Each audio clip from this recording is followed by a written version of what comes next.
probably all three of us can relate to this, but probably Kristen, from what you and I have talked about, probably you and I more, is being a kid and being a complete little social freak of a kid and other people not understanding you at all and not you not being able to relate to them and not knowing why they're not relating to you.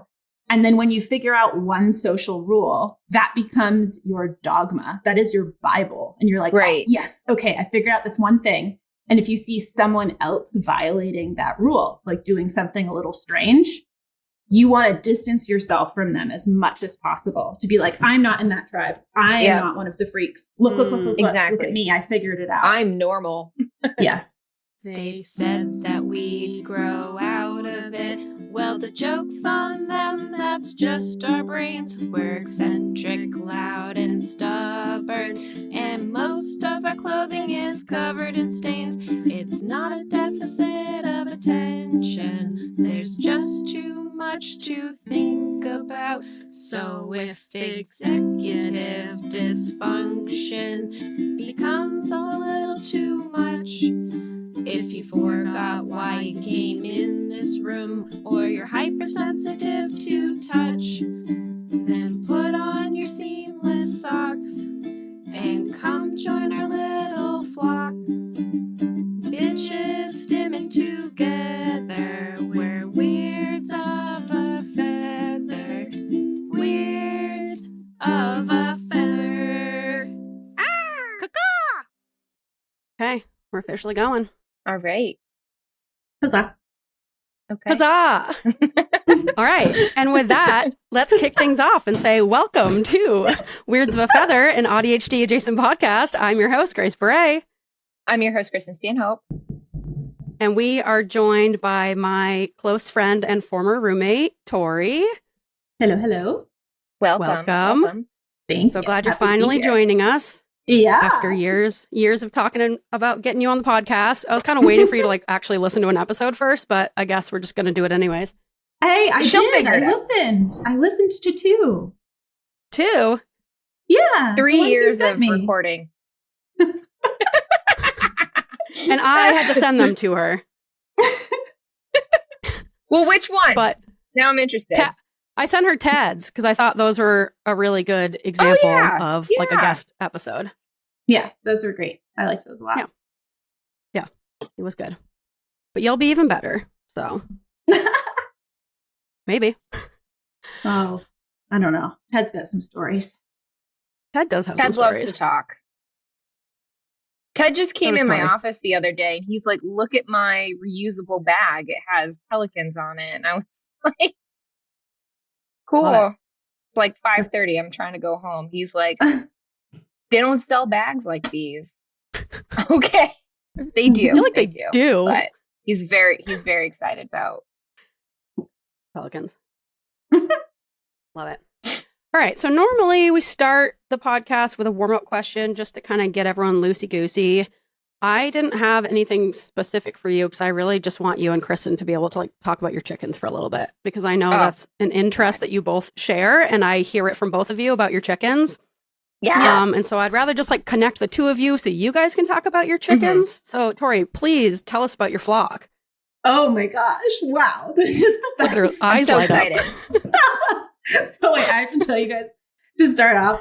I when I start talking about my chickens, I have a very hard time stopping and realizing when other people are no longer interested. But I now am hyper aware of this because I was at a party last summer, and there was a woman there who was the sister of a friend of mine, and she's an actual real farmer who lives in North Dakota or South Dakota or some farm place. And she's a real farmer, has animals, hogs, cows, all the things. Whoa. This is her profession. And so at some point, she and I were talking, and I was like, oh, we can talk about farm animals and chickens because I'm really interested in this. And so we talked, and time goes on. Party continues. Later, I was walking by, and I overheard her talking to someone else. And she was like, yeah, I met this woman earlier. She's really into her chickens. Oh, no. Oh, no. You're that girl.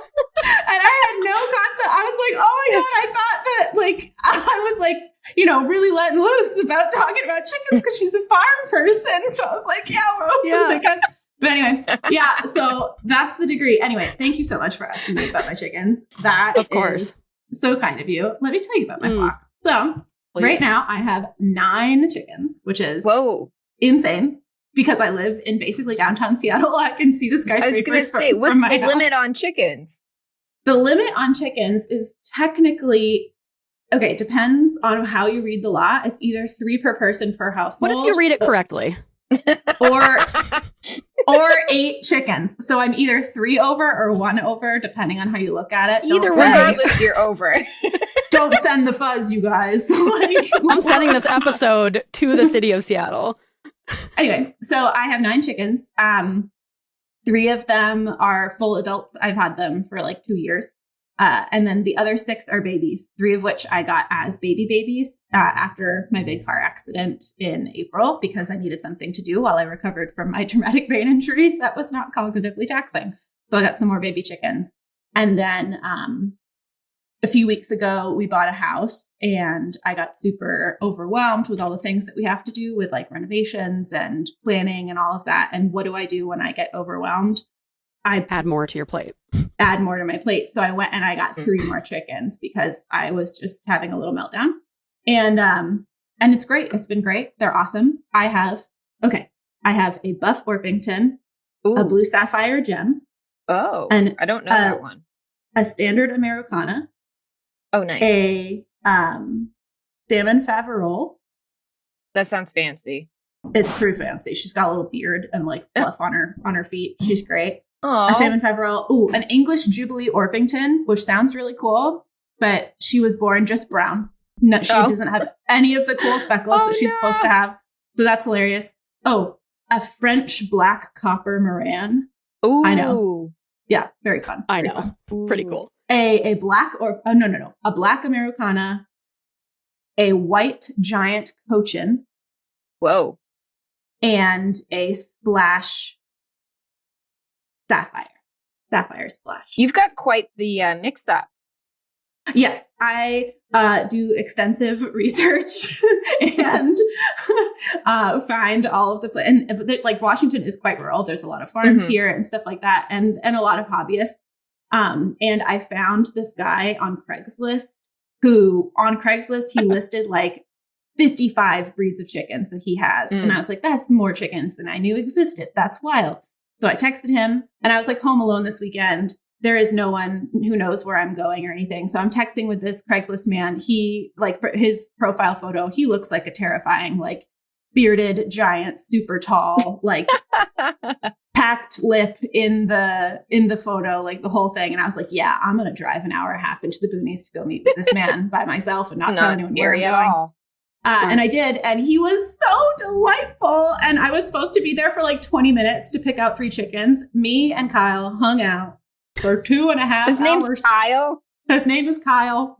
And he showed me all of his 350 chickens.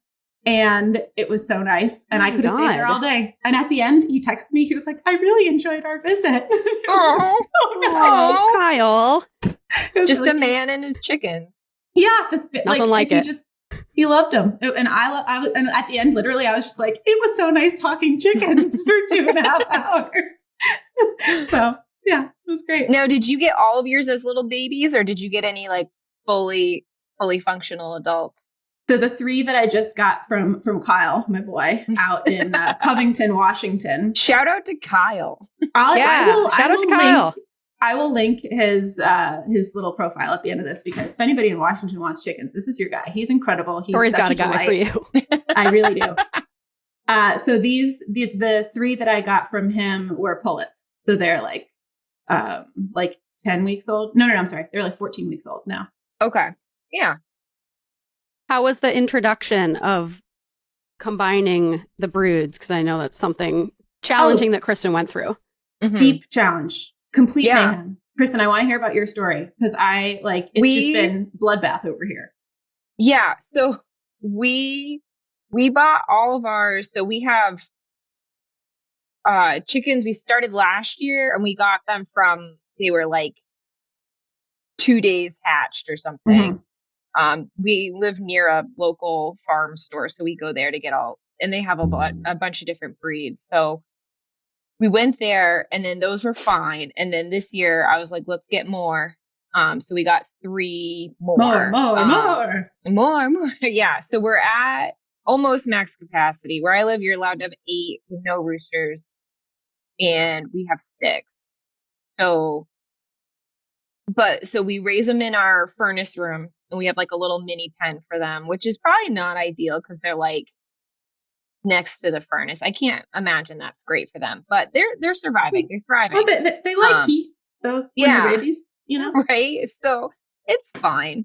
Because I don't want them like, I don't know. We have cats. I don't want them getting eaten or anything. So we raise them in the furnace room, and then when they're old enough, we have like snow fencing that we put like around our run, and then they can like see each other through the fence. And there was a lot of like bloody fights through the fence.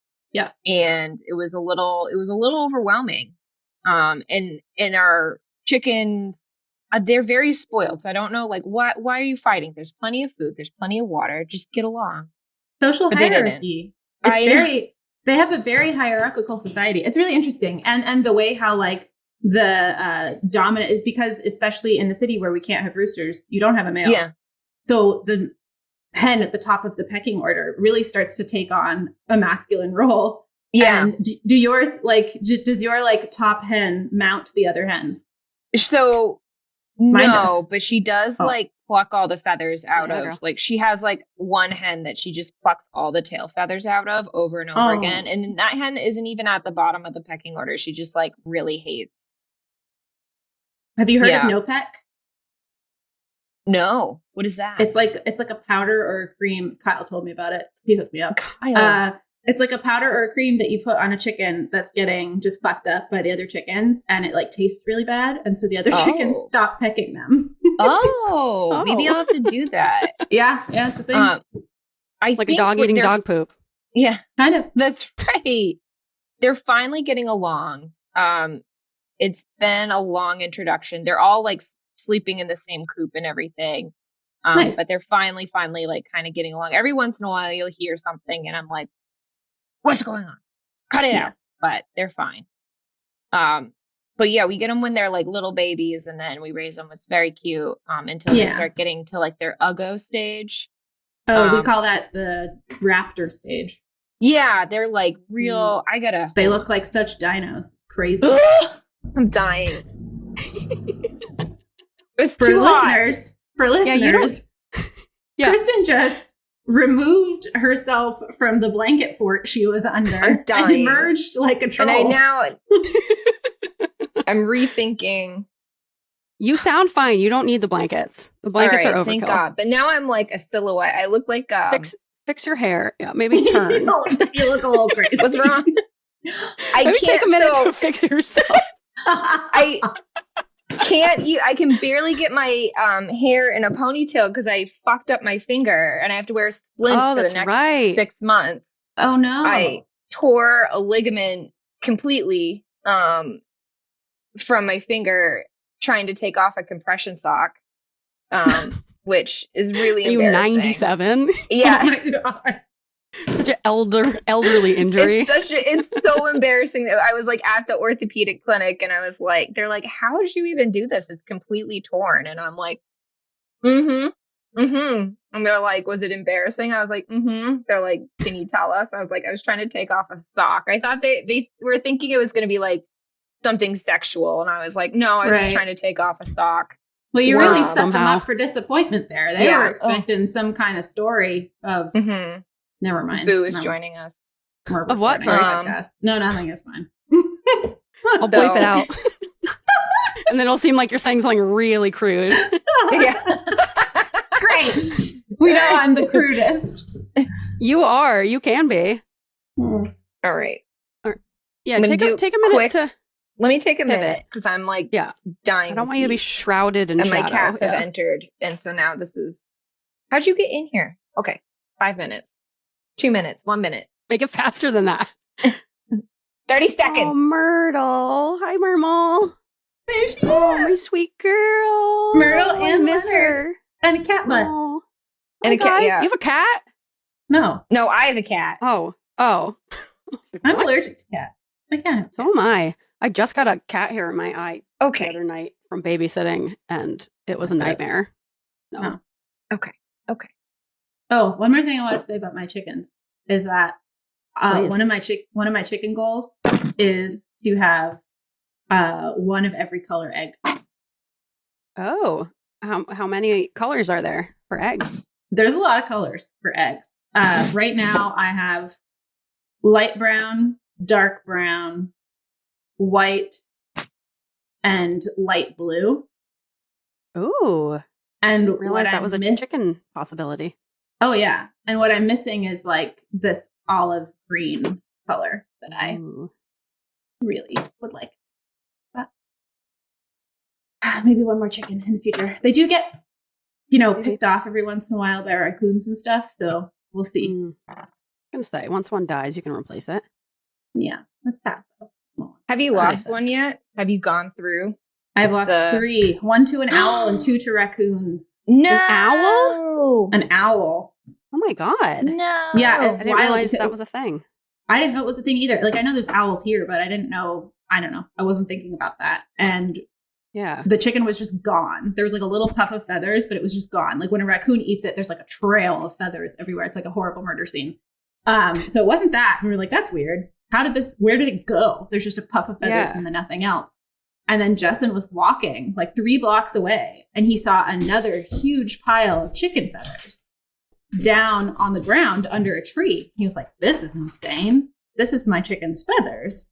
And he looked up in the tree and there's this really fat, happy owl sitting right there. Whoa. Like That bastard.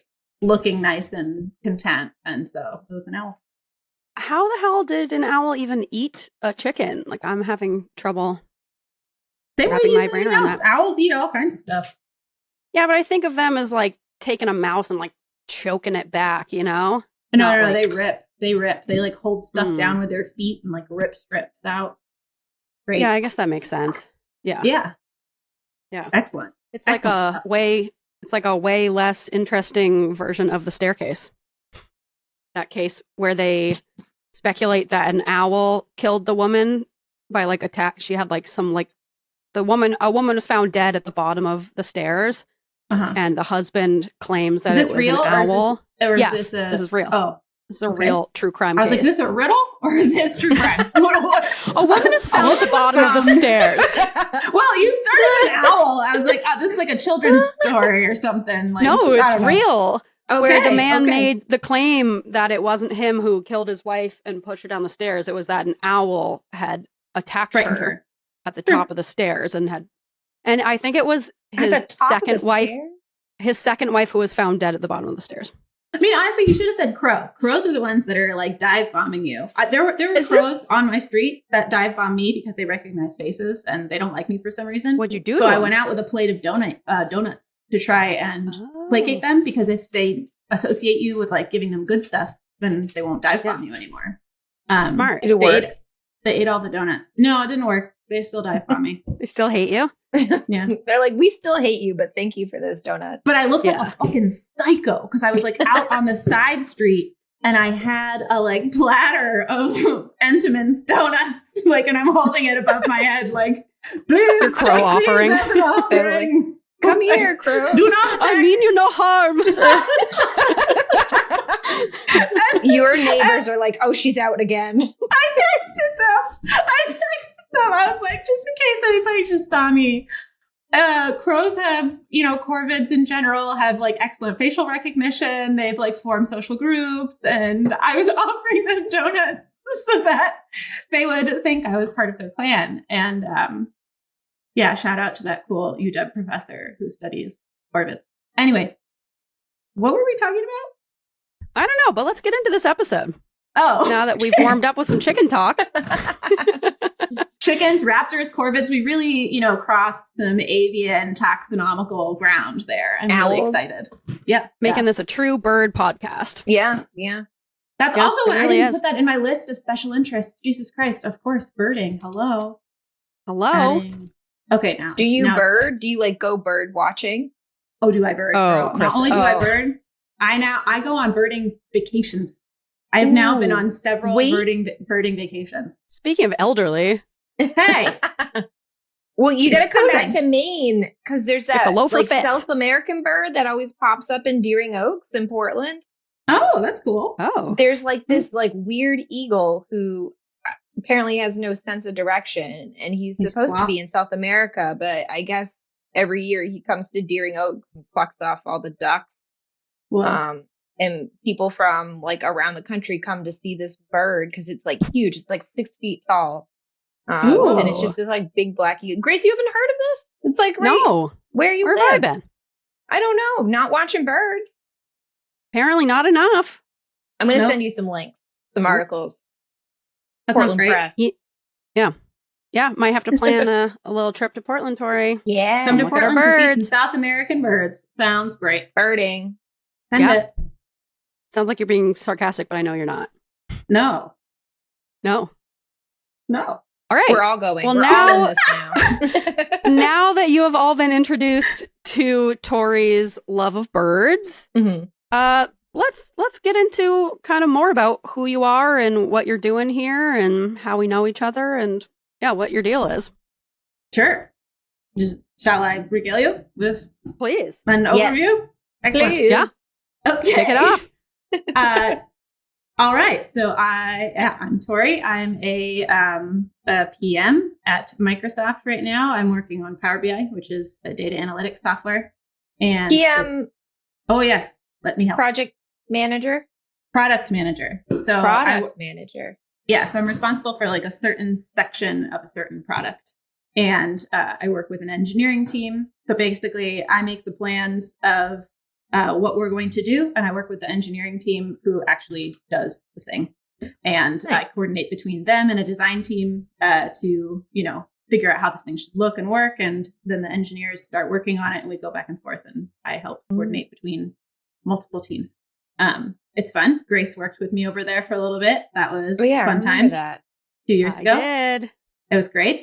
And so that's what I do now. But my academic background is in fisheries ecology. So I was a field scientist for a while before transitioning over to tech because I realized that it would be nice to have money sometimes. So that was good. Yeah, that is helpful.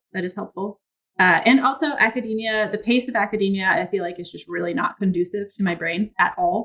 They're very long form tasks with very few intermittent rewards. And I hate that with deep passion. Yes. And my job now is much more like lots of small tasks that accumulate and you get like lots of intermittent frequent rewards. Just of getting them done or helping someone out or handing something off. And so it works a lot better with how my brain works. And so that's professionally, that's what I do. So I used to do field work, be a scientist, and now I do click clack machine beep boops, and it's great. And outside of that, me and Grace met when I was in grad school for fisheries stuff back at UVM. Grace and I met on Craigslist. It was like UVM's version of Craigslist, I think. It was like their roommate matching platform. So we matched each other on essentially a dating app. We matched on a dating app that UVM created. And then I brought in our third roommate who I found the weirdest. Is that the basil guy? He's so weird. Slam dog. Slam dog. I found him on Craigslist and like at the time, let's be real, still, I wanted to be surrounded by like interesting people. And so Grace, super weirdo, obviously checked all the boxes. Yeah. I was like, heck yeah, this is going to be great. This other guy I found on Craigslist and he was like, I am studying cyborg theory. And I'm also very interested in ballet. I enjoy practicing stretches and ballet in my living room. I'm a big connoisseur of beef stroganoff. Love to cook. And I was like, you're in. I don't know. You seem like a total freak. I love it. Say no like, more. Come live with me. And you have me at beef stroganoff. Totally. And so Grace, which was a mistake. Grace never forgave me for that and never understood my criteria. No, he was fine. It was, you know what? It was an interesting year and it brought the two of us closer together. It really did. I believe. we got to bond over our shared kind of confusion about Dylan / Slim Dog. But we also really liked him. Like, we had this great admiration for his quirks, and we're always trying to understand his motivations and like what makes him tick. And then he'd just be, you know, doing ballet in the living room, and he had this Turkish sitting cushion that he was so emotionally attached to, and we didn't know that. We thought it was just a piece of furniture, and it's like a sitting cushion, like a leather sitting cushion. It's nice, whatever. Normally sitting cushions are filled with, you know, stuffing, like fluff that you put inside of a pillow. Any cushion, really. With newspapers. And we asked him about this. We're like, hey, like, you know, it doesn't seem very fluffed up. It's a little flat. It's like, why are you filling it really hard? Because it's like compacted. And he was like 6'3". He was like a big guy. Big guy. They all got packed down. It's like this big, like, I don't know, 3 feet by 3 feet. And it's a big cushion. We started to dub it the rat sack because it had like, it had a like hole in the side, and newspapers would always kind of be emerging, effluenting from this cushion. And it looked like a nest that like a rodent would live in. We were like, oh, the rat sack, haha, bring it over. And Dylan like harbored like deep resentment about this for a while and really did not like that we were calling his prized, treasured possession a rat sack. Did not think it was funny at all. We thought it was like a little joke of like, oh, the rat sack. No, not funny. Oh my God. This later came out, and because like when we like someone, when me and Grace like someone, we tool on. Like if you're not getting shat on a little bit, we don't like you. And if we're too polite, we don't like you. Yeah. And so Dylan, we were like, yeah, the rat sack. Oh, this is great. You're a fucking weirdo. And he's like, I don't understand why you hate me so. So needless to say, he was very sensitive. That was a weird year. Being sensitive about emotional things doesn't really work well with creatures such as ourselves. Yeah, I don't think we were the most compatible living companions. He was also from Greenwich, Connecticut, by the way, so I just want to make sure we mention that this was not like a money issue. He could afford stuffing for the rat sack. Yeah, we weren't. He could have stuffed it. No, I need more from the information wealthiest about the rat. Community in America. Like, was it like passed down by a relative or something? Like, where did I think I need more information? We don't know. No. He told us it was a dear aunt brought it back from her travels in Turkey. Something like that. And Dylan, if you're listening, I'm so sorry. And he was like, let me bring it to my college apartment. Buddy. Yeah. He would have it would be Strogue season from the first snowfall until the snow melts was Strogue season. Strogue season is upon us, is what we would say. And he would make stroganoff like every weekend all winter. He would invite a bunch of people over for it and then buy like the littlest amount of meat you've ever seen and make would make enough stroganoff a single for 2 people. Portion. Yeah.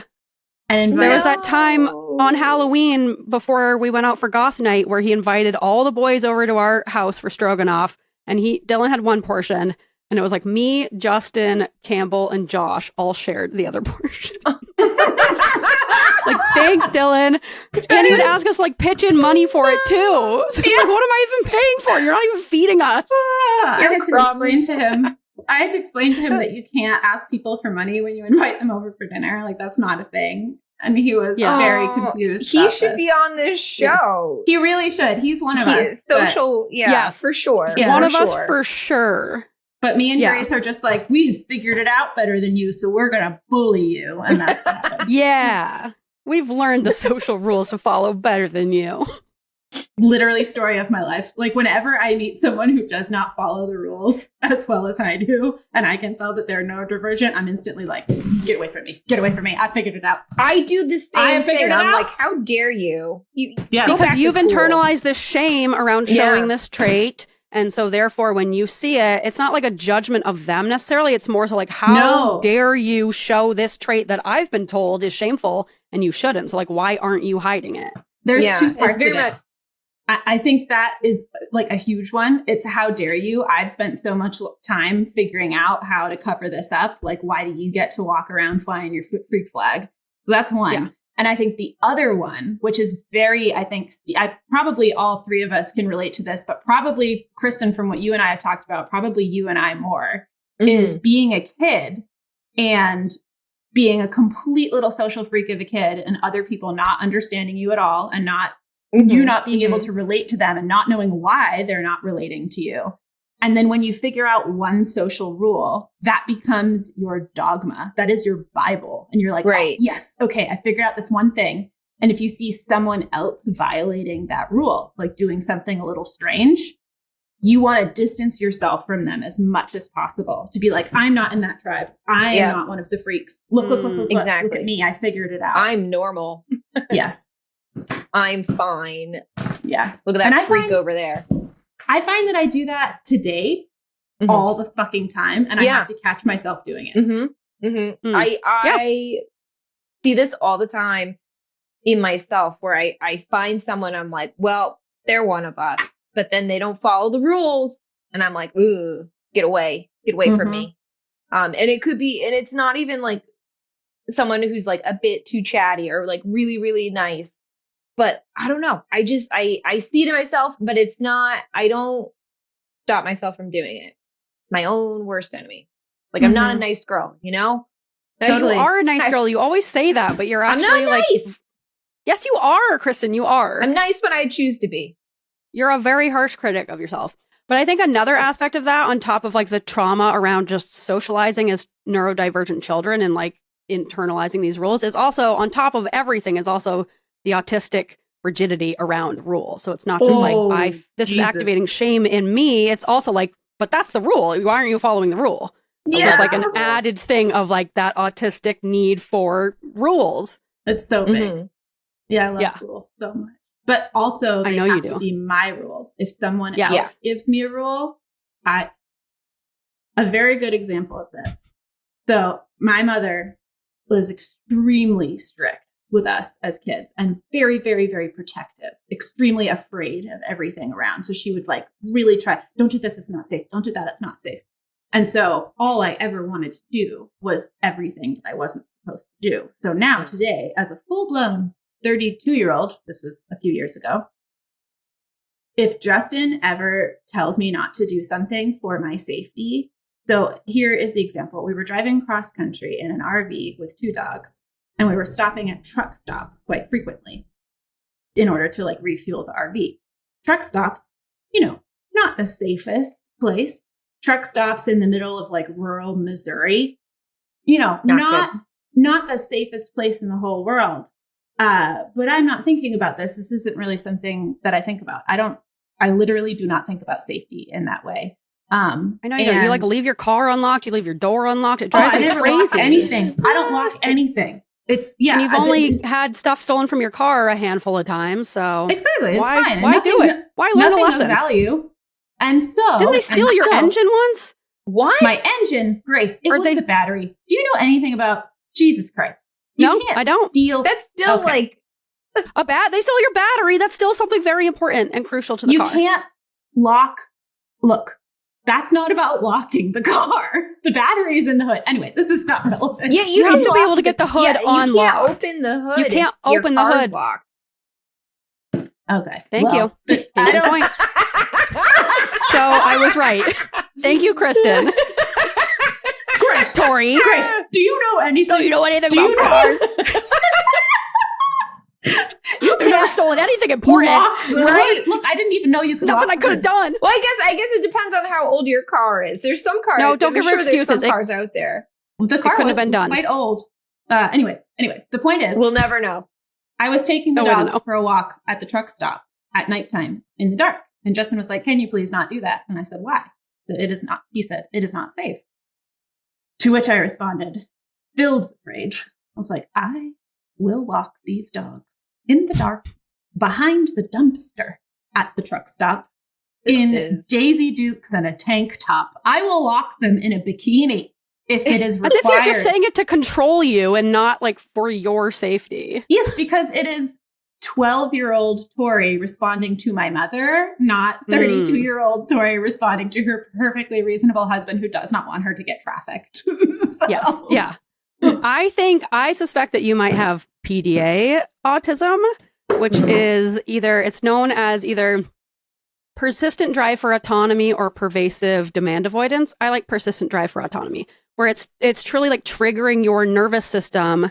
And you'll see this a lot. Like I notice it in myself, and I've seen it in kids before, where you ask them if they want to do something and they say no without even like thinking about it. And then if you think about it for 2 minutes, you're like, actually, yeah, that sounds nice. But it's like you have to get that no out as the way to like reclaim your autonomy. I don't do that with everybody, but I do that with my mother, even now. It doesn't matter what do you want tea? No. Do you want to go for a walk? No. And I'm How in my dare 30s. you ask me? I'm in my 30s. Oh, can I make you a pancake? No. Like, it just, yeah, I don't know. Yeah. Maybe, I don't know. Might be something to work on with some like inner child healing. Probably. Fun. Doesn't that sound Yay. good? All right. We need to touch on Justin real quick, because Justin has special creature. gained quite a bit of lore on this podcast because he loves responding to our polls. He never listens to the podcast. He's loves our getting in number those one polls. responder. Yeah, he really is. That's amazing. He's got a lot of thoughts, a lot of opinions. And he wants to share them with you. Mm-hmm. He really does. Excited. He doesn't want to listen to the podcast. He just wants to share his opinions. He'll listen to his episode, I bet. Maybe you think he'll listen to this one? Well, if he ever in the comes future. Oh, yeah. He wants to come on. He told me at Campbell's wedding. He's got a lot of stuff to talk about. He wants to talk about social rules, talk about your neighbor, I guess. Oh, Jesus. Yeah. Yeah. Yeah. And you suspect that Justin is neurotypical, which I can see that. He is very neurotypical, and his rigidity around social rules is really interesting. I think it's one of those, like, we've gotten into it in therapy quite a bit. And the explanation is that he's the oldest child, and all of the siblings younger than him, some of them had issues growing up, like developmental issues or mental health issues or just regular health issues. So everybody was always having like stuff. And at the time, everybody was like a whole team of girls, so teenage girls all together, all four of them. So Justin was just always the one who didn't have his role in the family was, you don't have to worry about me. I'm doing it okay. You don't have to worry about me. There's so much other stuff to worry about. I'm just going to like do stuff right so that I don't have to be a problem. And so when he sees people in his peer group being a problem by not planning ahead or asking for help or not offering to help when someone else is doing something, things like that, he's like filled with rage because he's like, I've always had to do this on my, like, I've always had to do this my whole life. How dare you not have this like stress in the back of your mind about being a burden? That makes a lot of sense. And I really feel like that's like all humans struggle with that on some level of like anything that we're judgmental about. It's because we've been shamed for it and we've internalized this idea. Yeah, it's just a projection of what we've been told is shameful. Yeah. It's really interesting. Yeah. All right. We've already kind of touched on your neurodivergence a little bit. And I was planning to ask you kind of more focusing on your ADHD, because for the last however many years, that has been kind of, you have acknowledged that you have ADHD, but up until recently, you were always fighting me about the autism aspect. And recently, it seems like you have come around to finally acknowledging and accepting that about yourself. So I think we're going to pivot a little bit and talk. Yeah, for sure. One of us. Pivot and talk about AuDHD, the combination of ADHD and autism, because we were texting before this about how it really is like a third diagnosis. It's not like a 50-50, half ADHD and half autism. It's like the combination of those sometimes like very opposing traits really do create this third category of traits. Yeah. So, but the ADHD diagnosis for you came first. So when did that happen and what changed? The ADHD diagnosis did come first. And that happened. God, when did that happen? That happened probably 5 years ago. And it didn't actually come about because I suspected that I had ADHD. It came about through a bunch of other issues that I was having. I was really struggling with anxiety and depression big time. At the time, I had a really intense boss. I don't know if I ever told, I had a really intense boss who was breaking so many social rules left and right, but was in charge of so many people. And it was this constant situation of not being certain of where I stood or where other people stood. It was a really socially distressing situation. And for me, social anxiety is absolutely at the core of my being.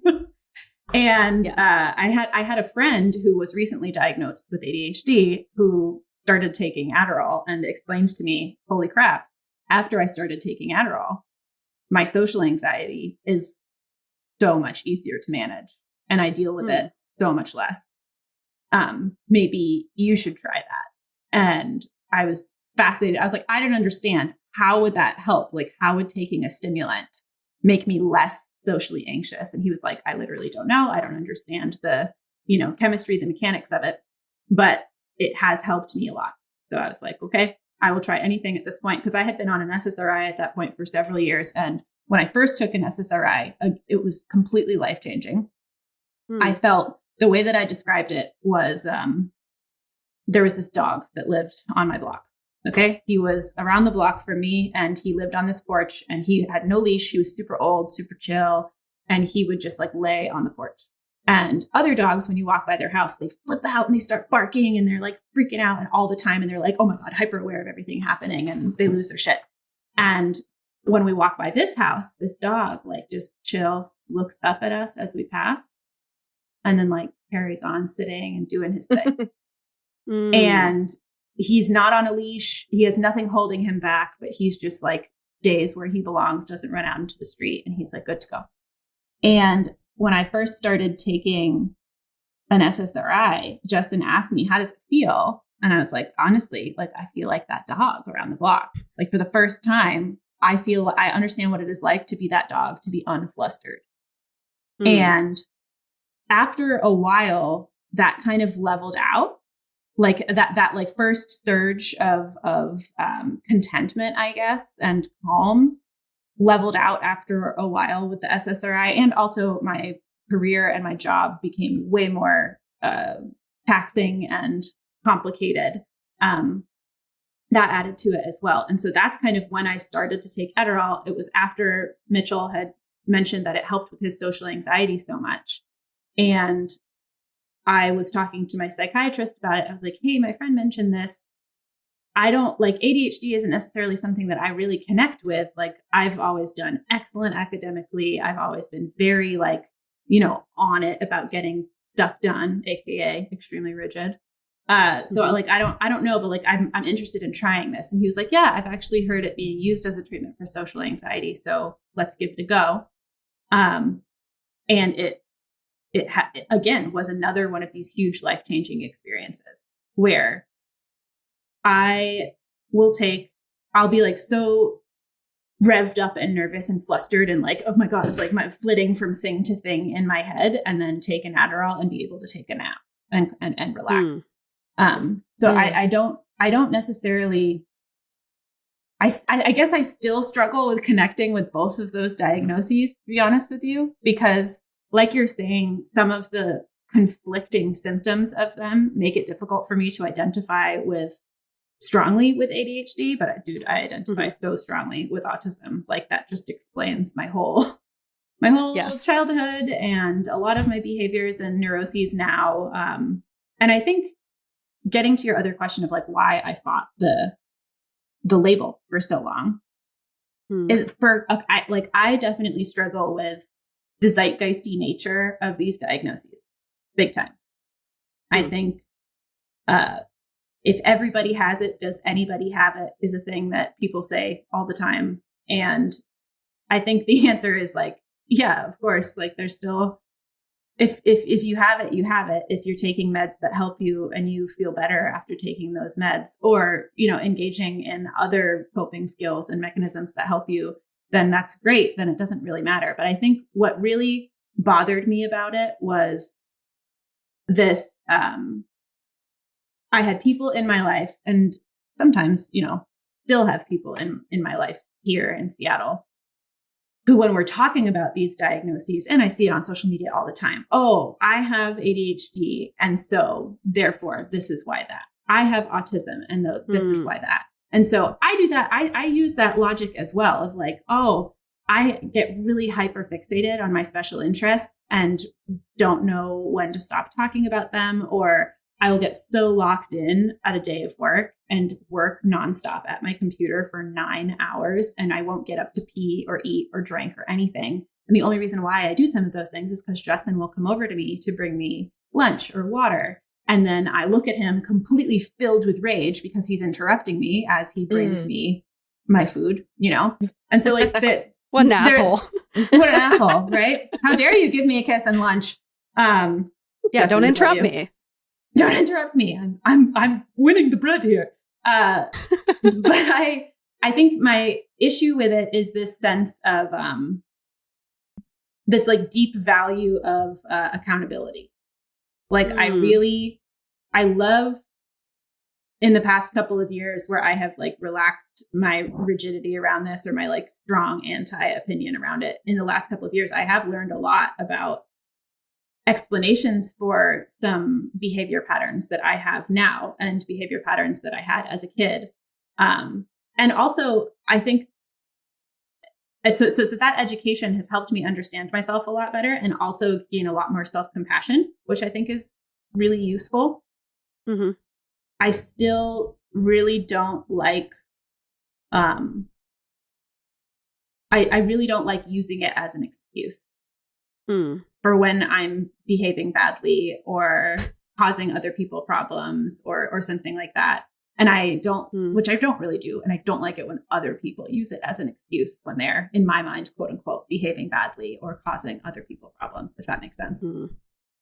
Yeah, I think it's hard to know like what is being used as kind of like a self-limiting excuse. Like, yeah, that I can't do this because I have ADHD, where it's like, as opposed to like, it's more challenging because I have ADHD, but it doesn't mean that you can't do it, versus like how much of that for you is like internalized ableism still of totally. Well, if you need help or supports, like, yeah, just do it. Just don't be lazy. Just why do you need these accommodations that I have like through shame and hard work and like totally draining myself, that I've like overcome the need for those things. So why haven't you done that?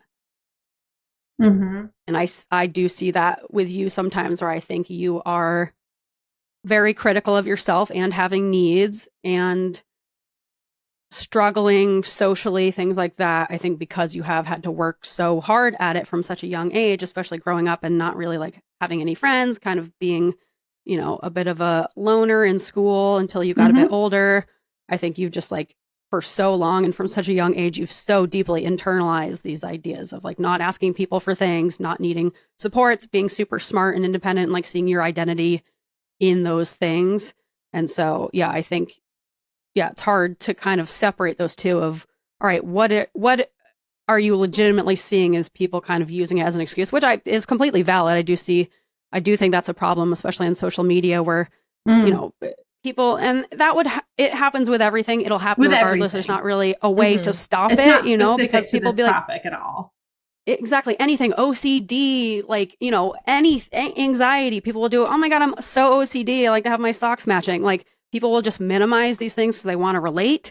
And so I don't think the solution is to just like, well, we just like stop talking about it because we don't want it to lose its power. But yeah, how do we find this middle ground of like, okay, so not everyone has it. There's like, these traits are relatable to everyone, but it's like the extremeness of it that is what becomes like a disorder. And yeah, I think what is like self-limiting and people kind of excusing why they can't do something versus like what are legitimate needs that we as neurodivergent people have kind of like internalized this ableism around of, well, just, I don't know, just do it. Just make it, just force yourself and try, like push yourself way past your limits and I don't know, burn yourself completely out and just make it happen. What's the problem? Yeah, big time. I think that like the balance that you're talking about is, I feel like, closer to where I'm getting in my own head of, I think my knee jerk knee-jerk response early on was in opposition to this like over pathologization question mark of, pathologizing, over pathologizing of normal behavior of just stuff like that people do all the time. It's like, oh, I forgot my keys, must be ADHD, you know, so like ADHD. Yeah, exactly. That type of a thing. Whereas being able to take in and understand and learn more about the behavior patterns, how they're linked together, where they come from, has helped me a lot and has helped me make accommodations for myself that I wouldn't have made otherwise, and that have made me calmer and more easily able to move through life. Because if I'm acknowledging, look, the reason why you feel so shitty, the reason why you feel so dysregulated is because your clothes are too fucking tight. You cannot wear clothes like that and be comfortable. If you change that about yourself, then maybe you'll go out into the world and not throw a hissy fit about something completely different. Exactly. Like some of those accommodations are so easy to make. You just have to know what's going on in order to make them. Exactly. Some of them are so small, and it's things like sound sensitivity and sensitivity to touch and temperature and all of these different things. Like I pack a bag for myself, no matter where I go, with layers up, layers down. There's a bathing suit. There's a little activity in there for if I get bored. There's a snack. Like there's all of these different things where I'm basically, by having the knowledge about autism and ADHD that I have now, I'm able to better accommodate for myself, which makes me happier and also makes everyone around me happier. Yeah, of course. Yeah, you have like the most intense sensory needs of like almost anyone I know. Like I feel like that for me was the biggest thing overwhelming at the beginning, where I was like, Tori's autistic. We need like a Tori, what's in our bag kind of deal, where you show us like all your what's in your bag. I want to know. Okay, we'll get it. This one is not completely packed because I'm not like actively going on a walk, but I will gather the things that normally. Sure. Okay, so we have in here my film camera, because that is one of my new hobbies, and if I ever am without it in a spot where I think I would have a photo that would be nice, I throw a complete meltdown in my head because I'm like, how did you not have your camera? God damn it! This is so ridiculous. So that's so with me all the time. And I also really like it because it is this shape, which is so smooth and nice. And I really like things that are this shape. It fits really good in your hand, and it's very smooth and you can touch it, and it just slides like this. Ooh, which is I like the noise. Love Where that. do people still develop photos? Is that still a thing? Yeah, I send it into a dark room in LA that a friend told me about. And I couldn't find this shirt. It's in here because I packed it as a layer and for one of my walks. And I just mystery solved. There you go. Great. So here's this shirt that I couldn't find. Here is this workbook that is so long. It's a workbook on deciding whether or not to have a kid, because I have been ruminating on it and obsessing about it for, oh my God, years, months. And so I'm slowly working through this very methodical workbook, which is hilarious. Gotta make an informed decision. Yeah. Have a notebook to write all my notes in about that. And various pens, clay sculpting tools, because sometimes I put Sculpey clay in here and I play with Sculpey clay on my walks. What else do I have? How long are these walks? Earplugs. Hours. Okay. The walks, well, yeah, it depends. They're at least an hour, and sometimes they're hours, and I just walk for, this is on my list of Menti H walk. Okay. Yeah, I was going to tell you guys about this. So this is the thing. Please. I love going for walks so much, and it is really, really good for my brain. And I do it in a way where I'll pack all these different activities because I don't know if I'm going to stop on my walk and chill somewhere for a while, or if I'm just going to keep walking. But I always have my headphones on and I'm listening to, some of the walks are podcast walks and some of them are dance walks. So if it's a podcast walk, I have to have a lineup of really cognitively stimulating podcasts to listen to. They can't be chit chat podcasts. It has to be deep science or I don't know, something that I'm like, I'm learning and absorbing information. Huzzah, this is great. And so then I'm walking around and listening and I'm like, this is so great. I'm getting more information and I'm walking and moving at the same time. And it's like very much the Chris Traeger thing of, if I keep my mind stimulated and my body moving at all times, I will not fall into a bottomless pit of despair. And Yep. That is me. You are a bit of Chris Traeger. Yeah. Okay. And that's it for part 1 of our conversation with Tori. We'll be back next week with part 2. Sorry to jump scare you and kind of just pop up suddenly in a different shirt and no one is here but me. But we were originally planning to only talk for 1 hour with Tori. And so we kind of created a shortened, consolidated episode outline. And then you know how it is when ADHDers get to talking. We ended up going for 2 anyways, even though we only decided to do 1 episode. So I'm just going to kind of cut our conversation in half. I think this is a pretty good stopping point. Sorry to kind of cut things off without warning, but we're doing our best, you guys know.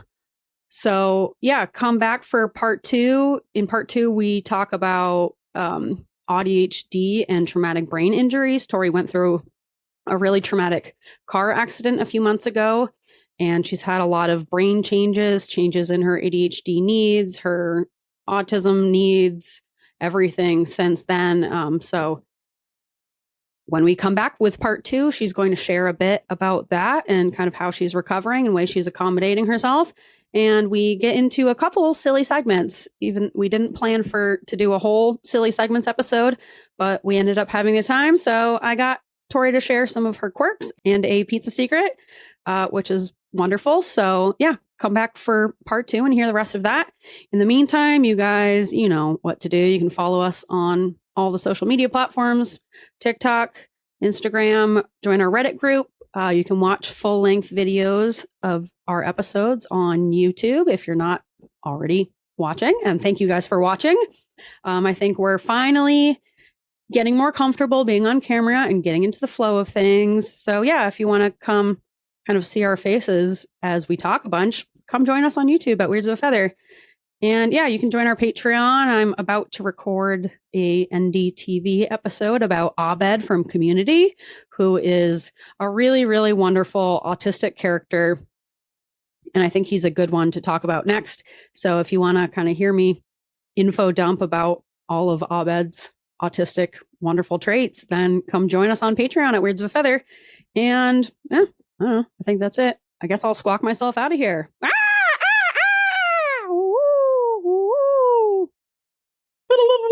Okay, see ya.